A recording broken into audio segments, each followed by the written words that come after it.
عزيزي القمر، أعلم جيدا أنه ما من قمر في سمائي، ولكني أحببت أن يكون ولو خيالا.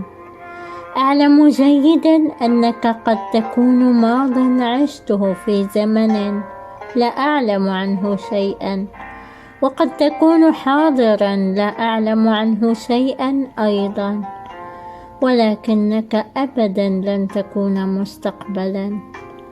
تحاصرني الكثير من الأفكار عنك، من أنت وكيف أنت؟ لا أظنك من البشر أبدا، فالبشر أنانيون جدا، وحشيون أحيانا، غريبون جدا، وعديمو مشاعر مثلك تماما. أو لنقل كي لا أكون قد ظلمت أحدا، لأني وكما تعلم لا أحب أن أظلم أحدا ولو بمجرد فكرة. إنهم لا يعرفون كيف يعيشون ويتعايشون مع آلامهم والأحداث المفاجئة التي تباغتهم بدون موعد. جميعهم يتخذون قرارات خاطئة، ليس لأنهم لا يقدرون ذلك، ولكن لأنهم يجهلون كيف يتعاملون مع مشاعرهم، أو لا يستطيعون اكتشاف ومعرفة مشاعر الآخرين. قد تكون اللامبالاة لأحدهم أمرا عاديا، ولآخر أمرا مستفزا حد الموت.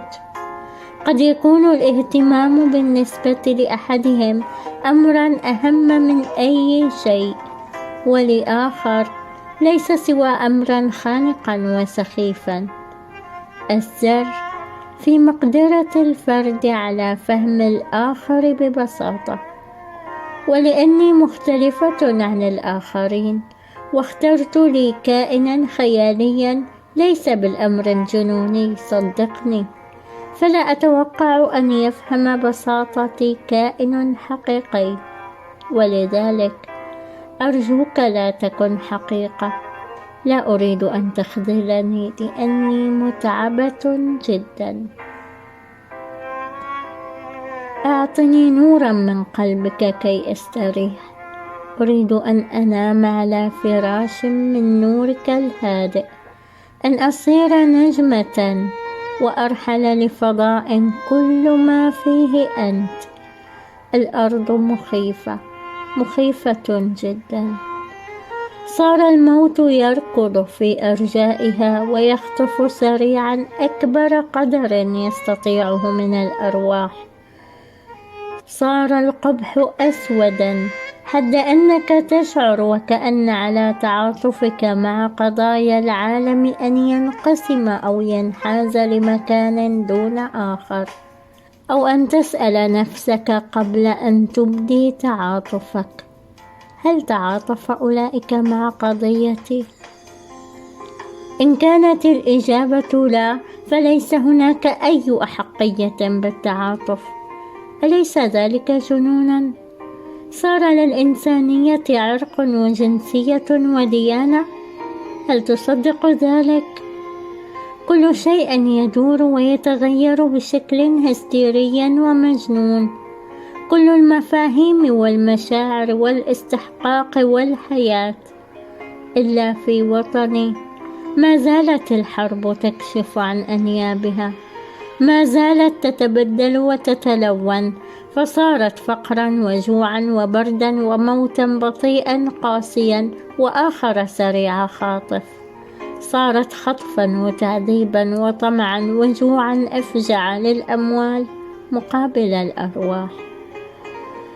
بالأمس عندما أغمض عينيه طفل المغرب في بئر عميقة ظلماء بعد محاولات صارمة لإخراجه، صرخ طفل درعا بصوت ملؤه الرعب والفزع.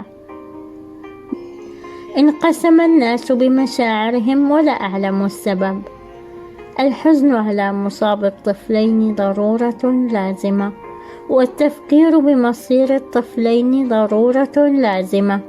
لا فرق بين مغربي أو سوري، لا فرق إن تفاعل الإعلام مع هذا أكثر أو مع ذاك، كلاهما أطفال، كلاهما قدر عليهما أن يعيشا مأساتهما ويعلم العالم بأسره عنهما، كلاهما حرما أثمن ما قد يملك طفل في الدنيا، أن يعيشا طفولتهما بشكلها الطبيعي المرح، كلاهما يتألمان في سقوطهما الغير متوقع، فأحدهما وقع في ظلمة بئر بعمق سحيق قاوم ل5 أيام، وفي اللحظة التي تحرر من ظلمته قرر الرحيل عن عالم مظلم ثان نحو نور السماء، والآخر وقع بين أيد متوحشة متعطشة للدماء، أشك بأنها من بني البشر، عار في البرد القارس بين وحوش شرسة يصرخ مستنجدا، ولكن هل من أذن تسمع؟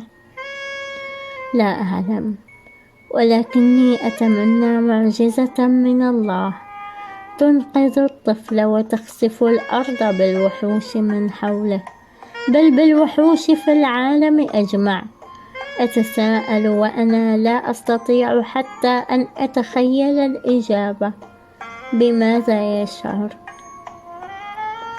لمجرد طرح ذلك التساؤل بدأت بالبكاء خوفا عليه وعلى أطفال غيره يعانون ولا أحد يعلم عنهم شيئا، وعلى طفلة داخلي هي أنا، وحيدة منذ ولدت، وحيدة حين كبرت، وحيدة وهي تكتب الآن لقمر في خيالها قد لا يقرأ أصلا، وحيدة تحتاج أن تحتضن كل طفل على وجه هذه الأرض، تتمنى لو أنها تصبح أمهم جميعا فتحميهم وتمسح دموعهم وتحبهم تحبهم تحبهم، هم أكثر من يستحق الحب. أتعلم يا قمري، يخيل إلي أحيانا أنك طفل جميل لطيف ودود، وتحب أن تمسك إصبع السبابة بكامل يدك الصغيرة الناعمة الممتلئة، وأتمنى أن أحتضنك بحجم قسوة هذا العالم كله، وأقبلك بعدد أطفاله الجائعين والخائفين والتائهين والضائعين. عزيزي القمر، في الليل تتزاحم الآلام داخلي، حتى يخيل لي بأن هذا العالم كله ضيق يكاد يخنقني، وأختنق فعلا، ولكن لا معنى لأحد إن علم بذلك، ولن يعني أحد، وحدك المعني بكل ما بي، لأنك ابن مخيلتي، الصورة المعكوسة لي في المرآة، لأنك أنا بشكل أو بآخر.